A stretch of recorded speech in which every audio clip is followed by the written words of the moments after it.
Good morning everyone, তোমরা সবাই কেমন আছো? আমি তো বেশ ভালোই আছি। আবার চলে এসেছি নতুন একটা ভিডিওতে। আজকে আমার ভিডিও দ্বিতীয় দিন। দেখতে থাকো ভিডিওটা, আশা করি ভালো লাগবে। আর ভালো লাগলে চ্যানেলটি প্লিজ সাবস্ক্রাইব করে দিও, আর একটা লাইক আর শেয়ার আর কমেন্ট করে দিও, ঠিক আছে? দেখো, এখন বাজছে সকাল 6:15 নাগাদ। আমি ঘুম থেকে উঠে গেছি।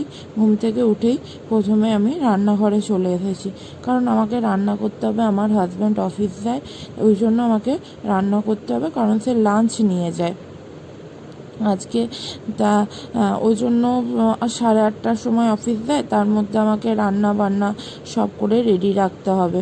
ওই জন্য আমি রান্নাঘর থেকেই এই ভিডিওটা স্টার্ট করলাম। দেখো, এখানে প্রথমেই ভাত বসিয়ে দিয়েছি, আর এখানে কুকারে এঁচোড় সিদ্ধ করতে দিয়েছি। আজকে হবে এঁচোড়ের তরকারি, ভাত, আর একটা কিছু হবে।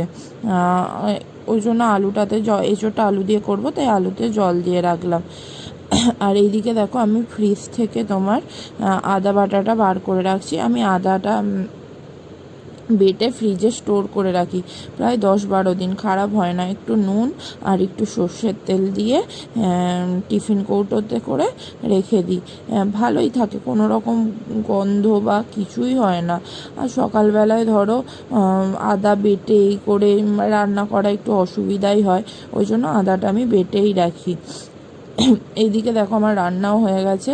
এখানে এঁচোড়ের তরকারি হয়েছে, আর মাছের ঝাল হয়েছে, আর এদিকে আমি ভাত করেছি।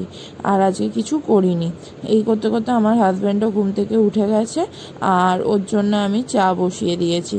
আমি যদিও চা খাই না, শীতকালে খাই একটু আধটু দুধ চা, কিন্তু গরমকালে একদমই খাই না। আর ও দুধ চা খায় না, ওর জন্য লিকার চাই বানিয়েছি, লিকার চাই বসিয়েছি। ও দুধ চা খেতে ভালোবাসতো, কিন্তু এখন খায় না একটাই কারণে, ওর মাঝে ফ্যাটি লিভার ধরা পড়েছিল। ফ্যাটি লিভার ধরা পড়ার জন্যই ওকে এখন আর দুধ চা দেওয়া হয় না, আর ও খায়ও না। ওই জন্য লিকার চাই দেয়া হয়। আর এইদিকে দেখো, আমি ব্রেকফাস্টেরও ব্যবস্থা করছি। ব্রেকফাস্ট করে যাবে। আজকে ব্রেকফাস্টের জন্য করেছিলাম হচ্ছে তোমার ভেজ স্যান্ডউইচ করেছিলাম। আর তোমার এবার ওর অফিস যাবে বলে ওর লাঞ্চ বক্সটা দেখো আমি প্যাক করে দিচ্ছিলাম। তারপর দেখো, অনেকক্ষণ পর তোমাদের সামনে এলাম। আমার তখন স্নান পুজো সব কিছুই হয়ে গেছে। আমার একটা কল এসেছিলো একটা পার্সেল আনতে যাওয়ার জন্য, তাই আমি পার্সেলটা আনতে যাচ্ছিলাম। আমি তাকে এখানে আসতে বলেছিলাম, সে আসেনি, তাই জন্য আমি আনতে যাচ্ছিলাম। তোমার পার্সেলটা বলতে, আমি একটা কেকের বাটি অর্ডার দিয়েছিলাম। মানে কেক, আমি মাঝে মাঝে বাড়িতে কেক তৈরি করি, তা সেরকম বাটির প্রবলেম হচ্ছিলো, ওই জন্য একটা কেক তৈরি করার বাটি অর্ডার দিয়েছিলাম। যদিও আমাদের ফ্ল্যাটে দেখো লিফট আছে, কিন্তু আমি সিঁড়ি দিয়েই নামছিলাম। সিঁড়ি দিয়ে নামলেও আমি সিঁড়ি দিয়ে কোনো সময় উঠি না। আমি নামাটা সিঁড়ি দিয়ে নামি প্রায় সময়, কিন্তু কোনো সময় উঠি না। উঠতে সিঁড়ি দিয়ে বহুত কষ্ট হয়, তাই জন্য আমি লিফটেই উঠি। আর এইদিকে দেখো, আমারও ব্রেকফাস্ট রেডি করে নিয়েছি। আমারও দুটো স্যান্ডউইচ রেডি করে নিয়েছি, আর আমি বাড়িতেও চলেই এসেছি। আর এখানে পার্সেলটা রেখে দিয়েছি, খুলিনি তখনও অবধি, কারণ কিছু প্রবলেম যদি থাকে, তাই আমার হাজব্যান্ড আসবে তারপর খুলবো, ওই জন্য পার্সেলটা আমি রেখেই দিয়েছি। আর এইদিকে আমি ওয়াশিং মেশিনে দেখো কাচতে দিয়েছিলাম অনেক কিছু, বিছানার চাদর এইসব কাচতে দিয়েছিলাম। আর এবার আমি ব্রেকফাস্টটা করে নেবো। আমি ব্রেকফাস্ট করার পর আর আমার সেরকম সকালের দিকে আর কোনো কাজ থাকে না, আমার হাজব্যান্ড অফিস যাওয়ার পর থেকে। হ্যাঁ, কারণ আমরা দুজনই থাকি, আর সেরকম কাজ থাকে না। এরপর দেখো, আমি তোমাদের সামনে বিকালবেলায় এলাম। বিকালবেলা বলতে প্রায় সন্ধেবেলায় এলাম। সন্ধ্যা দেওয়া হয়ে গেছে, আর একটু আমি রেডি হয়ে নিয়েছিলাম। রেডি কারণ হয়েছিলাম আমি একটু বেরোবো, আমার হাজব্যান্ড আসার পরই বেরোবো। ওই আমাকে ফোন করে বলল তুমি রেডি হয়ে নাও, আজ বেরোবো কারণ হচ্ছে তোমার আজ মাসকাবারি জিনিস আনতে যাব, মানে যেগুলো মশলাপাতি, যে মাসকাবারি মুদিখানার জিনিসগুলো আমরা মাসকাবারিই কিনি, ওগুলো আনতে যাব, তুমি তাহলে রেডি হয়ে নাও। তাই আমি রেডি হয়ে নিয়েছিলাম আর ওর জন্য ওয়েট করছিলাম, ও আসবে তারপরেই একবারে বেরোবো। আর আমার রেডি হতে যেহেতু একটু দেরি হবে, তাই ও আগে থেকে আমাকে ফোন করে বলে দিয়েছিল, আর ও এলে ড্রেসটা জাস্ট চেঞ্জ করবে আর তাহলেই দুজনে বেরিয়ে যেতে পারবো। ওই জন্য আমি তৈরি হয়ে ওর জন্যই অপেক্ষা করছিলাম। আর এইদিকে দেখো আমি এক গাদা জামা কাপড় তুলে রেখে দিয়েছি, তখন অবধি ভাঁজ করা হয়নি। ভাঁজ করতে করতে রাত্রির 11টা বেজে গিয়েছিল। আর এখানে ওর 3টে জামা ছিল, ওগুলো আয়রন করতে হতো, কিন্তু কালকে আর আয়রন করা হয়নি। আমি ভুলে গেছিলাম বলতে অনেকটা দেরি হয়ে গেছিলো, তাই জন্য আর আয়রন করা হয়নি। তারপর দেখো এই করতে করতে আমার হাজব্যান্ড চলেও এসেছে আর আমরা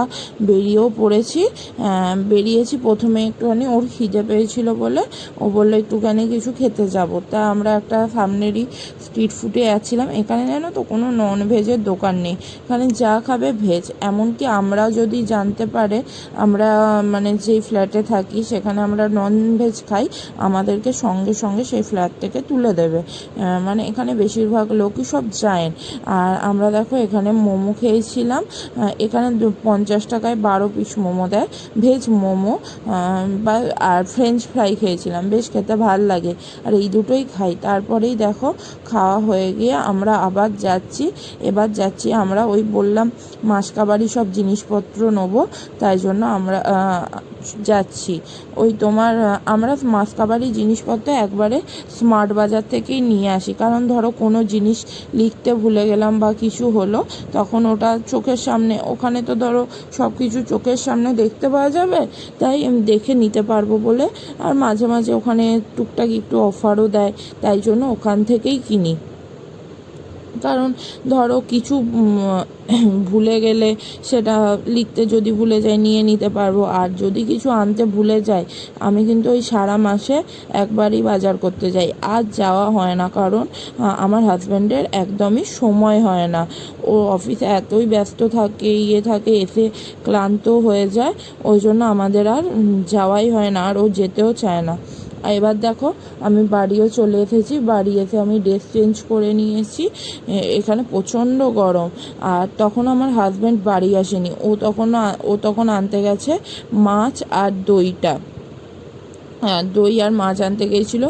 এখানে মাছের দোকান খুবই অল্প বলতে এই গোটা জায়গাটা জুড়ে একটা কি দুটো দোকান আছে, আর সেটা অনেকটাই দূরে আছে, মানে অনেকটাই যেতে হবে, তারপর তুমি পাবে, তাও সব সময় পাবে না, আগে ফোন করে বলতে হয়।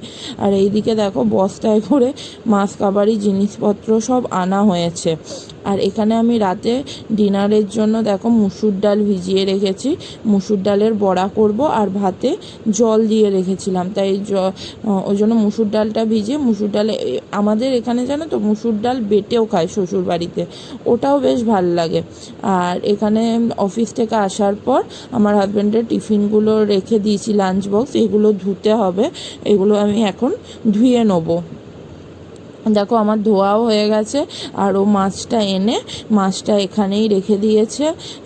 আর এখন আমি আমাদের আমাদের টমিকে খেতে দেবো। ওকে বেশিরভাগ দিন কেন, একে ওই গরম পড়া থেকে দই ভাতই দেওয়া হয়, চিকেন এখন অতটা দেওয়া হচ্ছে না। ওকে যদি শুধু চিকেন আর মাছই দেওয়া হয়, ওকে কোনো রকম ডিম বা মটন দেওয়া হয় না, কারণ ওর শরীরে সেটা স্যুট করে না।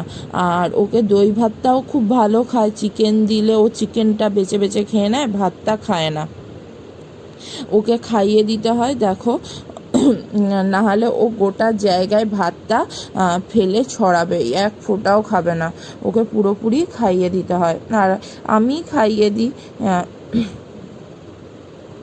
আমি খাইয়ে দিই ওকে, এমনি না হলে।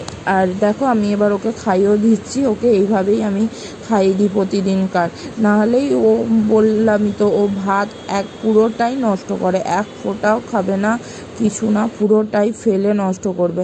তারপর দেখো ওকে খাওয়ানোও হয়ে গেছে, আমি এরপর ফ্রিজে লাউ বার করছি, কারণ আমি আগে বলেইছি আমি আগের দিনকার সব রকম সবজিগুলো কেটে রেখে দিই, তাই আমি কালকে লাউয়ের তরকারি করব ভেবেছি, মানে আজকে করেছি, ওই জন্য লাউয়ের তরকারি করব বলে আমি লাউটা কাটবো বলে লাউটা বার করে নিলাম। আর এখানে জানো তো সমস্ত এত গরম পড়েছে, সকালে রান্না দুপুরবেলা খারাপ হয়ে যাচ্ছে, তাই যতটা পাচ্ছি মানে হালকা রান্না করার চেষ্টা করছি, কারণ খারাপ হয়ে যাচ্ছে, নষ্ট হবে, খেতে পারা যাচ্ছে না, তার থেকে হালকা রান্না করা, যেগুলো একটু খারাপ হবে না সেরকমই রান্না করার চেষ্টা করছি।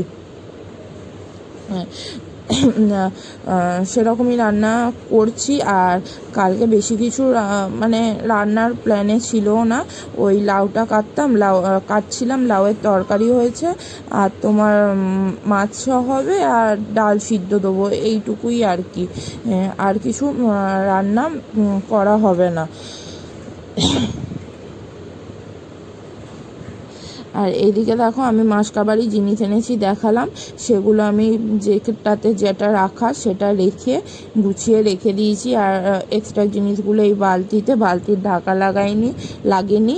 আর এই জিনিসগুলো এখানে রেখেছি, এই জিনিসগুলো আমার ওপরে একটা তাক আছে, ওখানে রাখা হবে, কারণ এইখানে বেশিরভাগ সব কিছুই তোমার গুঁড়ো মশলা ছোট ছোট, আর যেগুলো আমার মানে সব সময়ের জন্য দরকার হয় সেগুলো এইখানেই রাখি। আর এই রান্নাঘরের এই কৌটো কাটাগুলো আমি একটু গুছিয়ে রাখি, কারণ হচ্ছে যে হ্যাঁ আমি খুব একটা ভালো গোছাতে পারি না, আমি একদমই ভালো গোছাতে পারি না, তবুও একটু আধটু চেষ্টা করি রাখার। আর এখানে যেগুলো রাখছি কারণ আমি যেন হাতের সামনে পাই, ওই জন্য।